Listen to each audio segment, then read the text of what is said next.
Good morning. We're coming to you from WSLR studios next to the Fogartyville Community Media and Arts Center in Sarasota, and this is our weekly roundtable discussion, Talk of the Town. I'm your host, Carrie Seidman, and I'm joined this week by longtime Sarasota resident and former Mayor Mollie Cardomone, former State Senator Jeff Brandes, and President of Citizens to Protect the Ringling and former Chair of the Ringling Museum of Art Foundation, Nancy Parrish. And we'll be discussing the hot topics of the day, and as usual, topping it off with our news quiz and speculation about the headlines to come. Our hour always seems to fly by, so let's jump right into this week's topics. And we're going to start with former Sarasota City Commissioner and Mayor Mollie Cardomone, who's lived in Sarasota for nearly her entire life. She told me her family moved here on VJ Day, and she was 9 years old. Full disclosure, Mollie's a longtime friend and a news source and the person I turn to whenever I need some institutional knowledge or long-term historical perspective on Sarasota issues, and I'm very grateful to have her here today.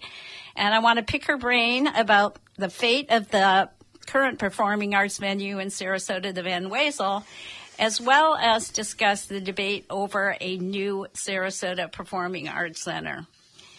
So welcome, Mollie. As I'm sure you're aware, this week the Purple Ribbon Committee, which is the committee put together by the City Commission to discuss possible reuse or the future of the Van Wezel, they've been looking at the condition, status, and future of the building for the past 2 years and considering some form of adaptive reuse if a new performing arts hall is built.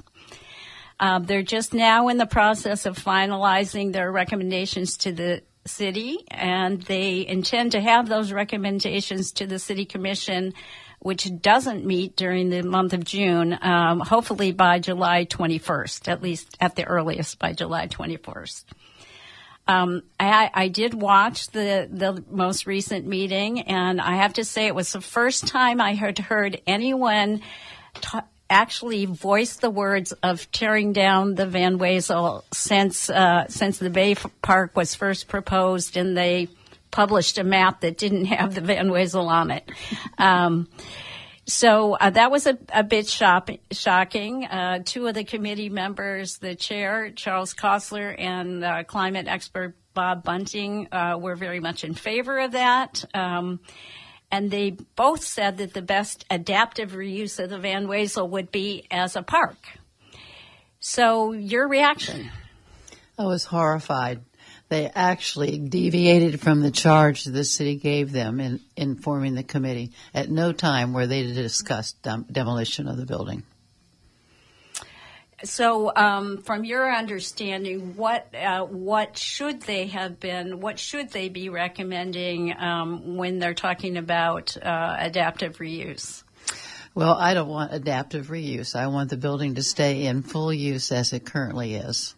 So I'm objecting to the idea of trying to find even another use for it. It's been declared very, very worthy of a little bit of repair, a little bit of updating. Two big reports, almost $500,000 have been used to find the structure safe, and it just seems to me that it's just a ridiculous exercise. I'd like to just make a comment. When this Van Wezel thing came up, I was part of a group that immediately started to work on Save the Van Wezel. And I said something to a friend of mine about the Van Wezel, and she said, "Oh, I just came back from California." And I met somebody, and they said, "Where are you from, Andy?" And she said, "I'm from Sarasota." And they said, "Oh, that place with that beautiful purple building on the water. That's our iconic building, and that's why I think we need to reserve it, preserve it, love it, keep it going." And you were around when the Van Wezel was built. Yes. Do you recall that? I do. It was a very interesting time because the building was taking shape. It was very, very modern for the times in a very prominent location right there on the water. And then all of a sudden it became purple. And it was like, oh my gosh, what have we done to this town? A purple, big purple building. it sort of engendered a lot of comments and a lot of jokes and all, but because of its location and its color has made its prominency even greater as far as I'm concerned. Yeah, we never have to worry about not getting a lot of public comment on things in Sarasota. What do you think it has come to stand for at this point? Is it one of those sort of iconic places that means Sarasota? Absolutely. It is so architecturally significant. It's such a gorgeous color. It has had such a life in our town, our community, as far as a prominent building, prominent use. It's actually, the commission that I was on dedicated $25 million to do an upgrade in the 99-2000 year. And it was a wonderful upgrade. We made it ADA accessible, and we added the stage house to bring Broadway, which had been something that we really wanted to see happen at Van Wezel. So I was happy to be part of that. There's certainly not consensus on the Purple Ribbon Committee. There was one committee member absent this past meeting who is certainly would not be in favor of tearing it down. It's kind of shaping up of a friction between the preservationists and the climate change activists. Do you feel like the debate is being distorted by either side? Yes, because they were not charged to talk about demolition. They were charged to talk about a reuse or continued use. So, yes, I'm so sorry that they deviated, and I wish that the facilitator had, in fact, I think he did try to move them away from the demolition talk, but it's very wrong-headed to be on a committee with one charge and then take it to your own level, your own personal feelings. I know that the group that you have been part of that's working to save the Van Wezel delivered to that committee a petition with 3,000 signatures from local residents who believe that the Van Wezel can still be used as a performing arts venue and, would like to preserve it in its present form. Do you see this as shaping up as another public battle over preservation, such as, the Lido Casino, the John Ringling Towers, even the fight over the construction of the Ringling Bridge? We fight about a lot of things in Sarasota, and I always credit to the fact that we have a community that really cares one way or the other. They really, really care. I've been in a lot of these battles, including the library downtown, which was probably the worst and nastiest battle I've ever been in. Strangely enough.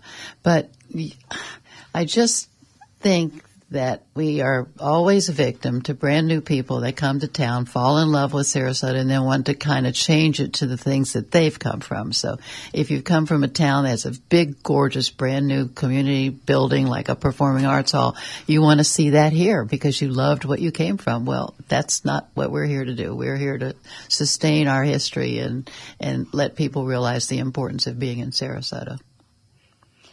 I'm guessing that by extension you are not particularly in favor of the building of this new proposed Sarasota Performing Arts Center? I have a very strong feeling that it's a group of people who want and a group of people who need versus the fact that this is a wonderful hall that served us well for years and has been declared able to serve us for many more years. When you say that it's been declared able to be used for many years, you're referring to the engineering report by Karen's? 2 engineering reports by Karen, yes. And then sat on Watch Television while they put up a glass fence all around Tampa Hospital in the middle of Tampa Bay to protect it from storm surge. And I thought, my goodness, we could do that right here in Sarasota, and we should be doing it right now. However, we are not, and that worries me. And that has been part of the problem, is that the maintenance and precautions that might have been done sooner have led to damage at the Van Wezel. I mean, last season obviously was a rough season for all of us, and because no flood-proofing steps had been taken, there was damage that closed the hall through December. We could have put that fence up years ago. I'll refer to Nancy for a moment, but if Bob Bunting, the climatologist, says that we need to remove the Van Wezel because of the potential for flooding, what do you think he thinks about Cardamone, which sits much closer in the water? So this idea of demolishing our prominent, very valuable buildings is just ridiculous. I'm very unhappy with this. And what about, there is a very strong contingent that's very much for the new Performing Arts Center that feels that, we are the Gulf Coast Center for the Arts and that we ought to have a new building that recognizes that.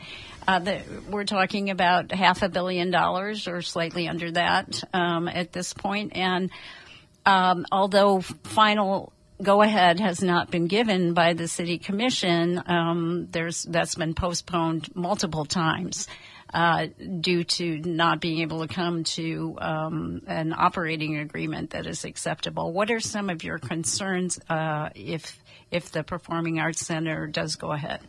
Well, one of my big concerns is we do not regularly sell out every program.